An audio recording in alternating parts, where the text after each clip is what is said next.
I didn't think it would make that big a difference, and I'd been seeing HD pictures at the station for years.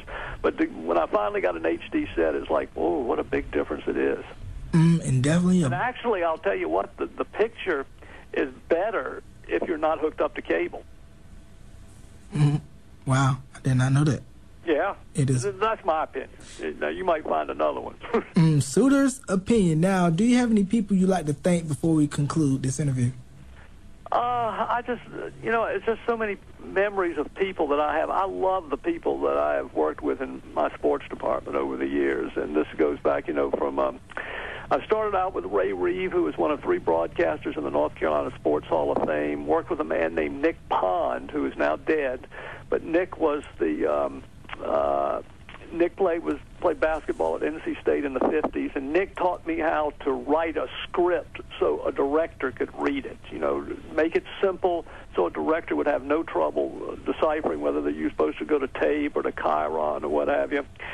And, I've already told you about Rich and how much respect I have for him, but a guy like Bob Holliday, he came to work at WRAL in 1981, and Bob and I have worked together all these many years.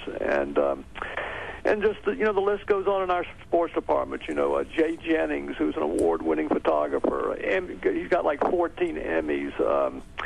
And Jay's son, Jason Jennings, I announced on the air in 1982 when Jason was born, and now Jason is a part of our sports department. And that's really neat. And Rick Sullivan and just everybody, DJ Kazmierzak, Tom Crichton.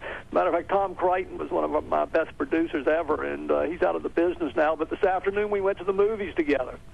And it's just so many great people that I've worked with. Our department now of Josh Haley, Brad Simmons, Jay Hardy was a guy who I just really want to thank, a really good friend. He's out of the business now, in the banking business, which I think is smart for him. He just called me today.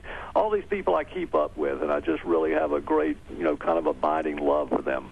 And I want to give a special thanks and hello to my friend Randy Gupton. Randy, you know Randy? Yeah, I know Randy. Randy helped me for a few years on Football Friday, and I believe he's a Spartan, isn't he? Yeah, he's a fellow Spartan. Also, he got his start right here at UAG, so that's the little connection Randy and I have. So, well, Randy's been a really good friend to me, and Randy loved WRAL. He grew up watching WRAL, and I've known Randy since he was in high school. And Randy always wanted to be in broadcasting. It was in his blood, and he was. Now he's got a better paying job. I think he works for Lowe's, but he still does stuff from time to time. And Randy had me on WPTF radio as a guest with him several years ago. We had just kind of like what we're having now. We had a really good conversation.